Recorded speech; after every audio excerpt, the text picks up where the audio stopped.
का नाम था बरसौली। नक्शे में कहीं भी दर्ज नहीं था।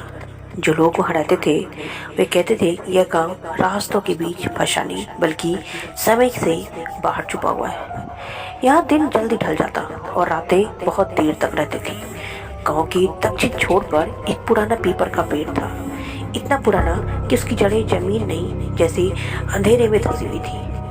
गांव वाले उसे मौन पीपल कहते थे क्योंकि उसके नीचे कभी भी कोई पक्षी नहीं बैठता था और ना ही हवा चलने की उसकी पत्तियां की आवाज़ आती थी। और सबसे अजीब बात, हर अमावस्या की रात उस पीपल के नीचे एक दिया जाता था। कोई नहीं जानता था वो दिया कौन जलाता है। मेरी उम्र लगभग 20 साल की थी। शहर में पली बड़ी कॉलेज में पढ़ाई करने के बाद अपनी नानी के घर बरसौली आई थी। नानी की तबीयत खराब थी और माँ ने कहा था कुछ दिन वहाँ रह ले, शायद उनका मन लग जाएगा। पहली ही रात रीना को नींद नहीं आई थी।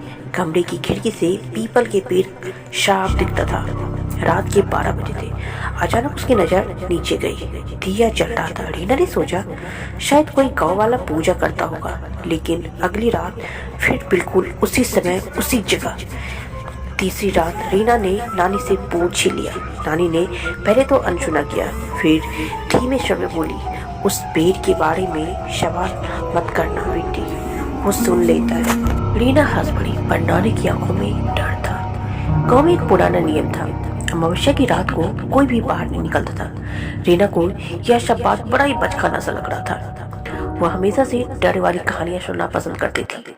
अगली अमावस्या की रात उसने ठाना कि आज उस दिए के पास जाएगी। रात के ठीक 12 बजे जैसे दिया जला, रीना चुपचाप घर से निकल गई।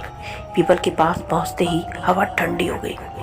दिया मिट्टी का था पर उसमें जल रहा था तेल, या यूं कहें कि वो तेल नहीं था, वह गाढ़ा लाल तड़ल था। रीना ने कांपते हुए हाथों से दिया को छुआ। तभी उसके पीछे से किसी ने कहा अब देर हो गई है। रीना मुड़ी, वहां पीछे कोई नहीं था, लेकिन पीपल के तनी पर एक चेहरा उभर आया। एक जवान लड़की का चेहरा, जली हुई त्वचा, शून्य आंखें। चेहरा बोला, मैं भी 20 की थी, मैं भी जिज्ञासु थी। रीना पीछे हटने लगी पर जमीन ने जैसे उसे पकड़ लिया। मैं बोलता रहा, हर अमावस्या कोई एक आता है, दिया जलता है और कोई एक रह जाता है। दिया अचानक बुझ गया और अंधेरा जीवित उठा। सुबह गांव में हड़कंप मच गया। रिया गायब थी। नानी पीपल के नीचे बैठी रो रही थी। उसके हाथ में एक दिया था।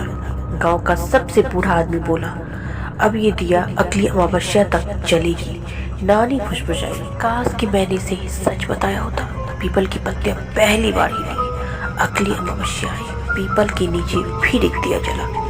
इस बार उसमें तेल नहीं बल्कि खून की कुछ बूंदें थी और पेड़ के तनी पर अब 2 चेहरे थे, एक पुराना और एक नया। गांव आज भी है, पीपल आज भी है और अमावस्या की रात आज भी दिया जलता है। अगर कभी भी रास्ता भटक कर बरसौली गांव अगर पहुंच जाओ तो याद रखना, जो दिया देखने जाता है वो कभी लौट कर नहीं आता।